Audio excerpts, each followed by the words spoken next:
So welcome back then everyone. For this last final session, we are going to ask the Commandant some of your questions. So the first question we've got is, where do you see the ACF in 5 years? Okay, ACF, do you mean the ACF nationally or Nottinghamshire? Both, if you like. Start nationally and then Nottinghamshire specifically, or the other way around? Yeah, well, nationally, the vision has been for some time to grow the ACF with detachments being opened in schools under various programs. So I would hope nationally that the ACF continues to expand. We have historically, like all of the other cadet forces, there has been a drop-off pretty much over the last 5-10 years. What we've seen, certainly within Notts, is, I think, looking at the figures I get, we've stabilised the drop. And what I'd like to see, both nationally and obviously for ourselves, would for us to actually expand and grow our cadet numbers and our adult numbers. The key to that, and this is both national and also local, is going to be the recruitment of CFAVs, so adult volunteers. I've said before, and people sort of misunderstood what I meant, that my priority is adult volunteers.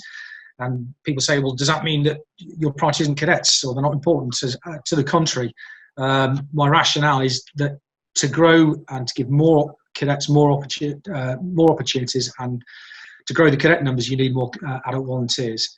And it's a really big ask where you've got people with busy working and home lives, especially after COVID, not even after COVID, but with the COVID-19 issues, is trying to persuade people to give up their own time to do something that is on a volunteer basis.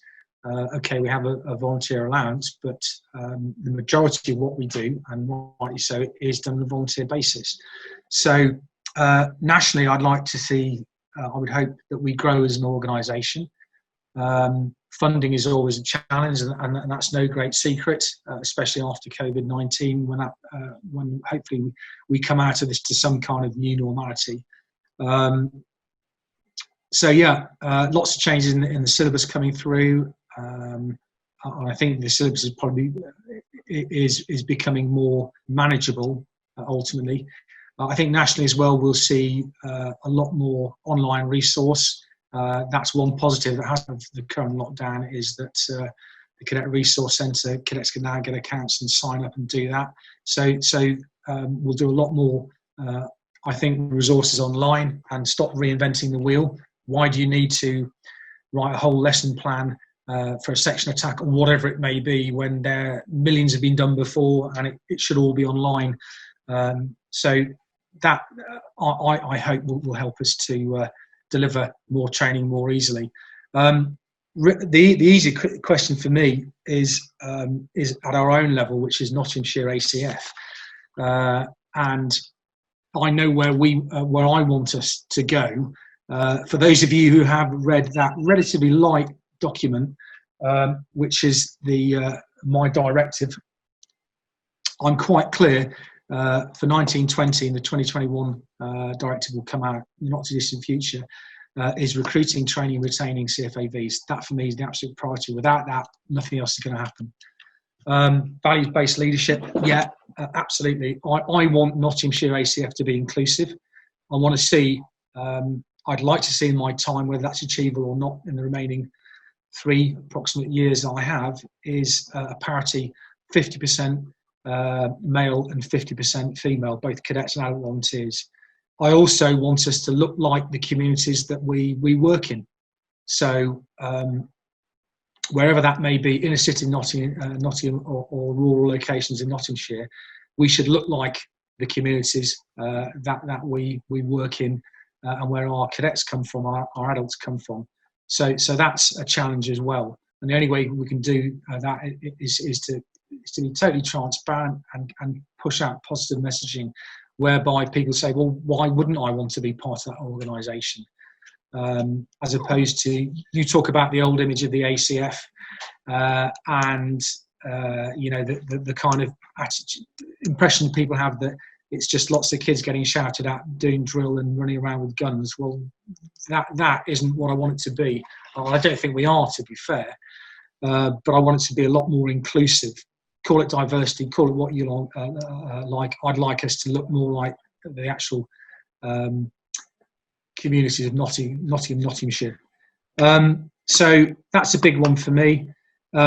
Hopefully, within my tenure, we'll move more towards that.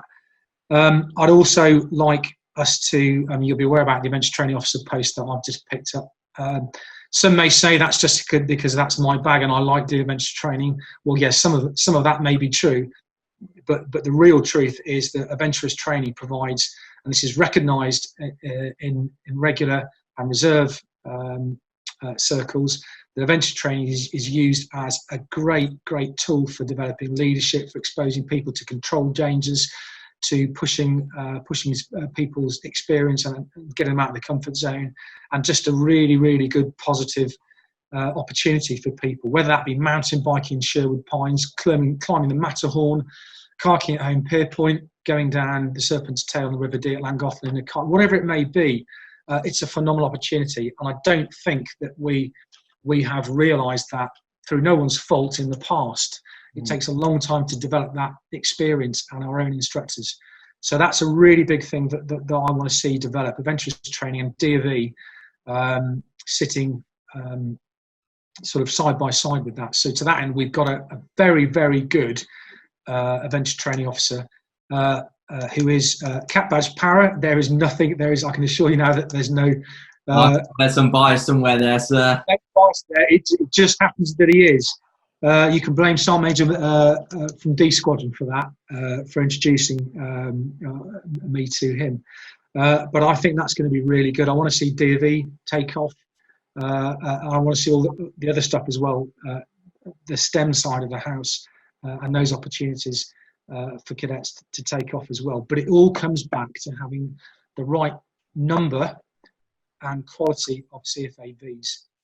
We've got a good base at the moment, some good numbers and some great people, but I want to grow that. And smartest campaign, advertising campaigns in the world, the most effective one is face-to-face, a bit difficult at the moment, and word of mouth. So if you're a cadet and you go away at the weekend, you go to yardie chase, you have a fantastic weekend, and you come back to school on the Monday when we return to normality, and your mates are saying, "Oh, what did you do at the weekend?" "Oh, I was on the PlayStation, I was on the Xbox all weekend." "Oh, great. Nothing wrong with that. What did you do?" "Well, I did this, and this. I was at yardie chase, and it was flipping great." Well, that is a fantastic way to recruit. So more cadets means more opportunities, means more courses, more camps, and all the good stuff. So that's what I'd like to see us moving towards. I'd like to summarise: to grow the unit, grow our adult volunteers, grow our cadet numbers, and increase the diversity of the training that we deliver. And not just the green stuff, which we do very well, and it's bread and butter, and it's really critically important, the APC syllabus. But there's other sides of the house, adventurous training, D&V, etc., that we really need to increase and up the game. And some great work's being done out there, but it needs to be coordinated from the centre. Hence why I've recruited an adventure training officer, and I still want to find a D&V officer, somebody who can step up to that. Not necessarily full time. There could be a deck commander, etc. But someone that wants to do that, like we have done with the shooting officer role. I think that leads perfectly into our first question from cadets. To be honest, the question was, will we do more AT? And I think you've pretty much answered. Next question. No, go on. Sorry. Will we do more AT? Yes, we will. We should have by now run 2 adventurous training weekends. Both of them have been canned because of COVID-19. My intent, when we've got a new temporary TSA, WO2 Phil Hayes from Derbyshire, due to the fact that W2 Jamie Muir is leaving the army now at the end of his service. So with Sergeant Major Hayes, my adventure training officer, and both deputy commandants, I'll be looking at that. I've already tasked Captain Wright to look at get his head around the organisation. A bit difficult when we can't parade. But I want him to look at, per the post that I put on Facebook, 4 weekends next year, 1 weekend per company. My experience with Derbyshire was the first weekend I ran, I had 17 cadets turned up out of 34, put their names to it. They all went away. The next weekend I ran, I had to turn people away because it's just great fun, as much fun for the instructors as well. So in short, yes, I also want to run an adventure training camp during the year, so probably 5 or 6 days at Halton or Capel Courig, with as many cadets as we can take. It won't be the size of an annual camp, but it will probably be 50, 60 cadets, where they do a whole week of adventurous training. So not just taster sessions, but they do a bit more. Plus the fact, further down the line, I want Captain Wright to look at expeditions. He's a very experienced expedition leader to wherever. So in short, yes, I want more AT, but to do that, I'm going to need CFAVs who have an interest or an inkling they might have an interest in the outdoor pursuits to go to CCAT, to go and get qualified. And yeah, it's almost like an extra hobby, but there's no reason why you shouldn't. So go and become a qualified mountain bike leader. Go and become a mountain leader. That takes quite a long time, but it's entirely achievable. Go and become a kayak instructor. Go and become a rock climbing instructor. Single pitch awards and rock climbing instructor awards, all that stuff. If you do that in Civvy Street, I've said this many times on Facebook, it would cost you a small fortune. I revalidated my British Canadian instructor qual as a paddle sport instructor last year. It cost me £40. That would have cost me £500 to £600 of residential course.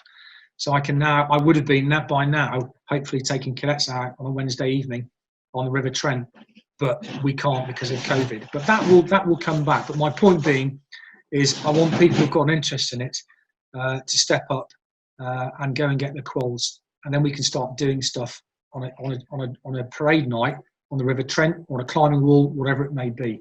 So it's just expanding the training experience for our cadets and for our adults as well, and it's great fun. So in short, yes, we will be doing more adventure training.